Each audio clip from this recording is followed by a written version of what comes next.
Good morning, afternoon, whatever time of day it is in YouTube land, because nobody really knows. I could tell you it's morning, I could tell you it's afternoon. Probably wouldn't get away with nighttime because the sun's out. It's Friday, and I got the day off, so we're working on Savannah's Jeep. Show you what we've done so far today. So, not a big task, but we stuck the rear drive shaft in, and I'm not so sure that it isn't too long now. So, the vehicle's at rest, and that's all I got stuck in the tail shaft of the transmission right now. That might be like an inch and a half poking out. I'm worried that might bottom out when Savannah goes off wicked jumps. But, so we might have to shorten that. We'll do some cycle testing before we really run it. The other task we accomplished was we got the exhaust fitted up. It's all the way out the back. It's resting on a jack stand back there at the rear because I don't have any hangers on it yet. But it's all in the right place. The only challenge was when you're reusing something somebody else built for a different vehicle, things always fit right. So this clamp here is what was here. And it was just too bulky and it was going to hit the drive shaft. If I couldn't get the drive shaft in, it would hit it. So we cut that off, did a real ugly weld of some stainless. I actually used stainless wire and weld these together, but the gap behind the oil pan here is so close I couldn't weld all the way around. So I've got this beautiful clamp on here, not to hold the two pipes together, but to just try to seal up any leakage from back there that I can't do anything about. But we'll see how that goes. If that doesn't work out, then I guess we'll do a better job. All right, and then we moved on to finishing up the front drive shaft. I was pretty happy with how the length was, so we welded on permanently, and we've given it a nice coat of white paint to match the other little accent stuff, fanciness. It's got a new U-joint in that end. It's got a new joint in that end. I'm waiting on a brand new seal to go right here to seal it all up normally, and then hopefully, okay, you can see, get a cap stuck on that. I've got a couple of those caps. If I can just make it stay there, not fall out, keep the yuck out. And there's my bratty children. Well, one of them's my wife. Look at them, snotty McSnot pants right there, and sassy professor right there. She teaches the girls how to be sassy. And there's a little 5-year-old somewhere in there. And there is Sassy Pants in training, the 5-year-old. She gets lots of attitude instruction from this one. And then that one, you know, is the professor. Ding! Gophers won their bowl game today, so that's amazing. Had a good season after all. Alright, so working on Savannah's Jeep because that's what this is all about. And we have a situation to figure out. Come on, camera, flip. I flipped you. There we go. Now it flipped. So this is the crankshaft positioning sensor. You can see its connector is round with 3 prongs, or not round, it is whatever shape that is. 3 prongs. The engine harness is round with 3 prongs.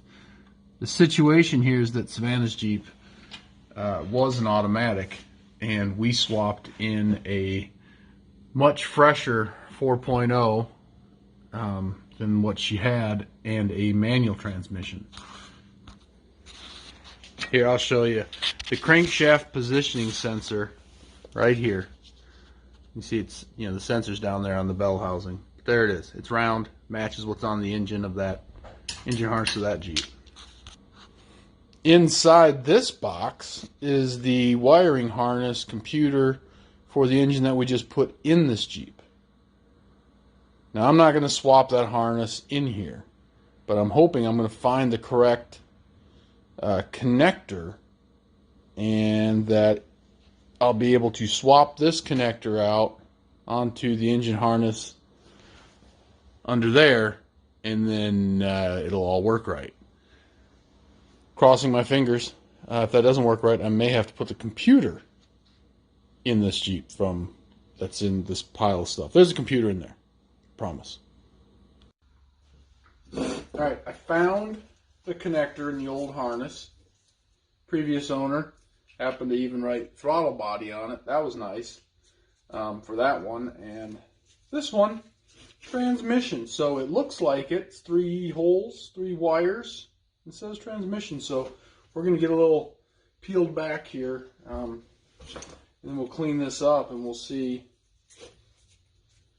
what we got.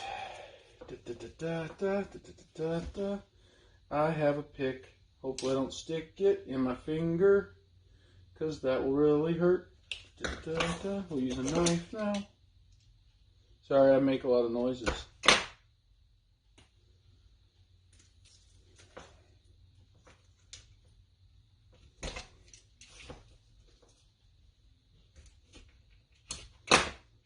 Just trying to... Oh, I broke a fingernail. That's not good. That's upsetting. A little bit upsetting. Yep, I'm cutting towards my hand. That's a no-no. Did it anyway. Alright, so that is orange, blue. It looks like green and black. Let's go look at the other one. I'm just going to pause you though. Well, that just escalated. They are 2 totally different harnesses. Here is the... Where'd it go? Where'd it go? Throttle.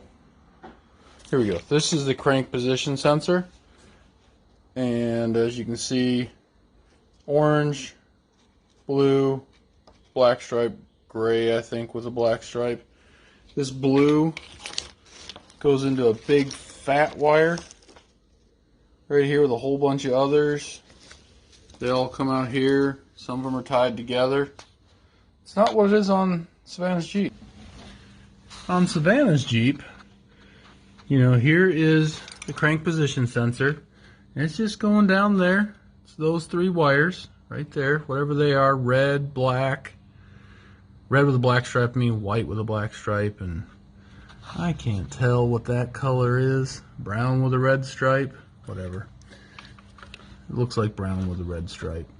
And then it just disappears in the loom here, and there's no big fat bundle of shared wires in there. So there's some differences here between an automatic and a manual that I got to figure out. Otherwise, we might be swapping this harness, and I really don't want to do that.